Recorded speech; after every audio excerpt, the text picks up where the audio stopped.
Good afternoon, Eric Arnold here on May 21st, Thursday, sometime in the afternoon. And I'm coming to you today to tell you about the Texas Rangers as we continue our tour through all 30 MLB teams,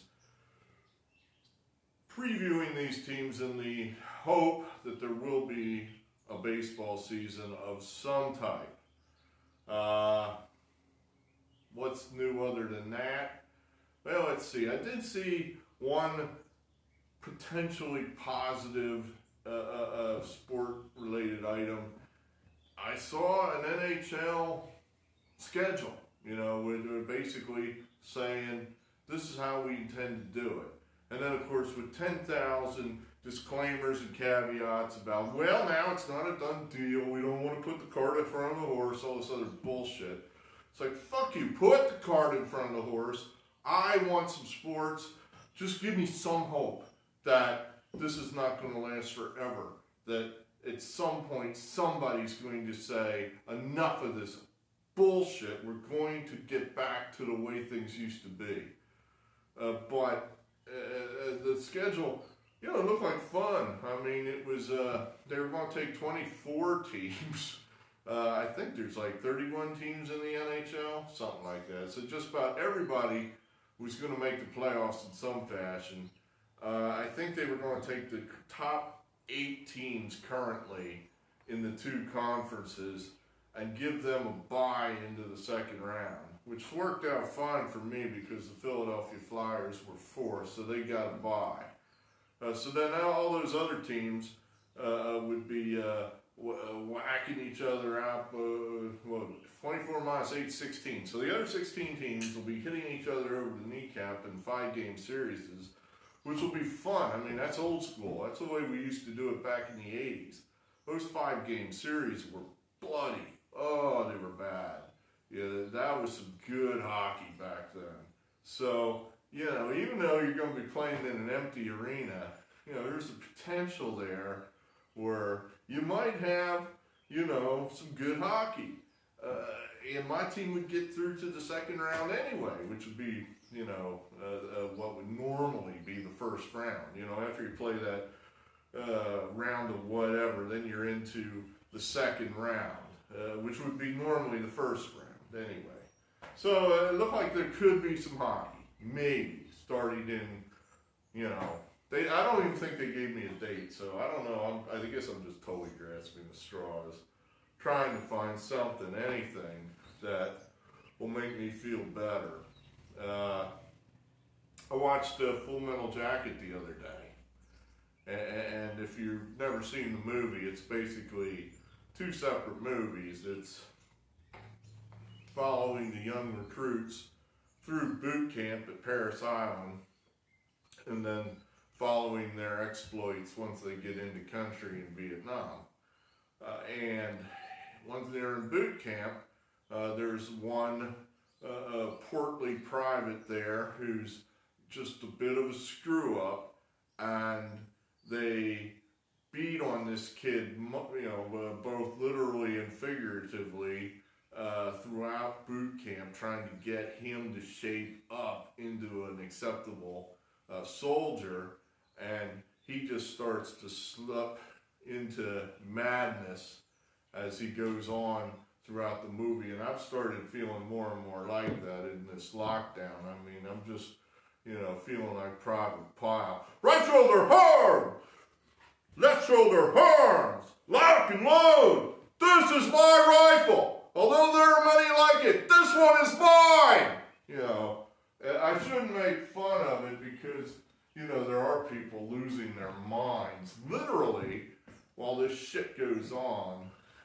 People that have less of a grasp on reality than I do, if that's possible. But fuck all them, right? Fuck them. We gotta stay inside. The virus, right? The virus. Oh, it's dangerous. Yeah, I guess if you're in a fucking nursing home. So, anyway. So let's talk Texas Rangers. I promised you that this was the best return on investment team in the past, 17 years. And it has been. In the last 5 years, they've returned about 5%.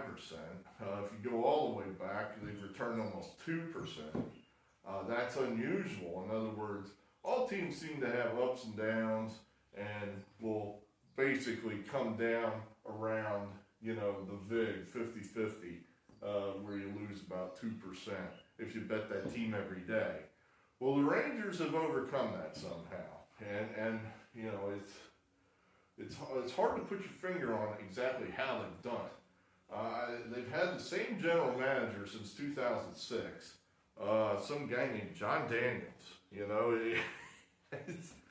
It's like sometimes the guys that make you money are the guys you never heard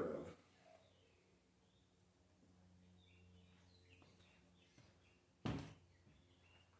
They got an incredible amount of mileage out of Adrian Beltre, paying him not a lot of money, and have that guy put out all-star production well into his late 30s. So that was one way they were able to provide you value. They play in a pretty nice ballpark, and now they're getting another new ballpark. I can't figure that one out for the life of me. They just got a new ballpark, like 25 years ago, and now they're building another new ballpark. They were slated to play in a new park this year.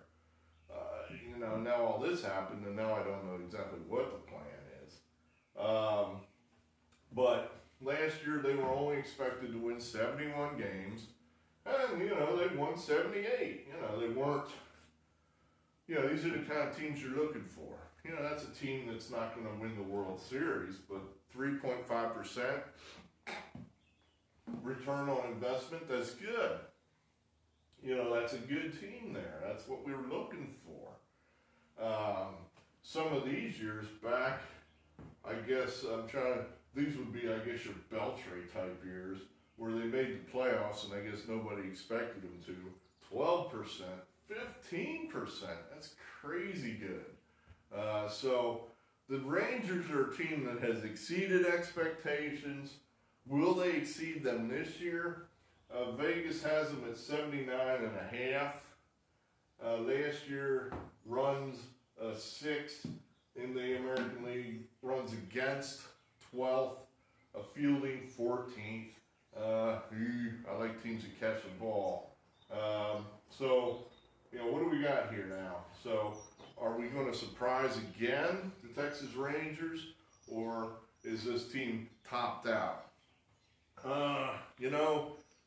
One thing that struck me about this team, and I just it's hard to believe. Last year, they had 2 of the best starters in the American League pitch for them. And I'm sure you can't name them, and I couldn't either. It was Mike Minor and Lance Lynn. These guys both pitched over 200 innings, which is, look, back in the day, guys threw 300 innings. Now it's a miracle if you got a guy that throws 200. And they had 2 of them. And they pitched well. They didn't get killed. This is a hitter's ballpark that they pitch in. And they both had ERAs under 4. So that's fantastic. And that's probably the main reason these guys won 78 games. Without those 2 guys, you're probably down at 70 wins. So what do we think? Are they going to replicate that? They're both in their early 30s. They made a deal to move one of their outfielders, because I guess they figured they got some more young outfielders coming in. And they obtained Corey Kluber, who was unhittable about 3-4 years ago. But now I think he's 33, 34, and coming off a major injury. So, is that guy going to give you anything? Is he going to rebound? If he does rebound, and these other 2 guys, Minor and Lynn, are able to mirror, replicate, hell, they don't even have to do as well as they did last year, because it was such great years they had last year. They didn't just got to do a little bit like that. This team could have some really top-end starting pitching, really top-end stuff that's a little bit surprising. Offensively, they're bringing in some youth in the outfield, so I kind of think that's going to improve. That their fielding, I think, is going to get better. Don't know about hitting wise. Joey Gallo is on this team. They've got some all or nothing home run hitters on this team, like Gallo, Rugnet Odor, all or nothing. Todd Frazier. So I kind of like the Rangers. Kind of like them. I mean, with their pedigree, you almost have to think these guys know what they're doing. It might look ugly, but I'm kind of thinking this team's going to end up with, in the mix. That those top-end starting pitchers they have that, don't look flashy, but just go out there and give you 6-7 solid innings. That could be real valuable, especially in a shortened type season, perhaps. So, we like the Rangers. What do we got here? This is the whole Western Division then. Remember, we're going to take 2 teams out of the whole 30-team league, and they get a bye, kind of like football. There's two byes per conference, and that's your ticket to the Super Bowl is you got to get that bye. Well, I think largely that's going to work kind of that way here in baseball as well, is that we're going to have a 30-team league. 14 are going to make the playoffs. The top 2 teams in the league get byes. So I'm going to say the Astros are going to be on top. I think they're going to get one of those byes. And then who are the other playoff contenders? Well, you'd probably say Dodgers, A's, Diamondbacks. And I'm going to throw the Rangers in there ahead of the Angels. I just think that Angels team doesn't do it for me. I think this Rangers team has proven the ability to do more with less. And the Angels team seems to do less with more. They always have more resources than, say, the Rangers. And it seems like, what have you done with it? And then you got the Drac, the Padres. I mean, if they had all their young players produce all of a sudden, all at the same time, yeah, that team could be explosive upside. So that's possible. I think you're pretty safe to say the Giants, Rockies, and Mariners are not going to be contenders. Just too many old players for the Giants and Rockies. Somebody's going to get hurt. And the Mariners, they just don't have any talent. So that's the way we see the West. Upcoming, we got the NL Central. The Cubs, very popular team. That would be next. Then we got the Reds. I know we got at least one Red subscriber somewhere. Haven't seen him in a while. The Brewers, that's a good team. We like the Brewers. The Pirates, they suck, but they're in the Central. And the Cardinals, there's a good team too. So, we're very slowly working our way through this. Hopefully, this will all be worth it, that we're going to make some money off of the MLB betting once they finally start, if they finally start. I don't know. Hard work often pays off sometimes, and then sometimes they lock you in the barn. So, what can you do? All right, that's all I got for you. Thanks for being here. I appreciate you. You're helping keeping me from going totally crazy. I don't know what I don't own weaponry. I'll have to go buy some weaponry before I can do any real damage. So yeah, I'll make a note. Buy guns.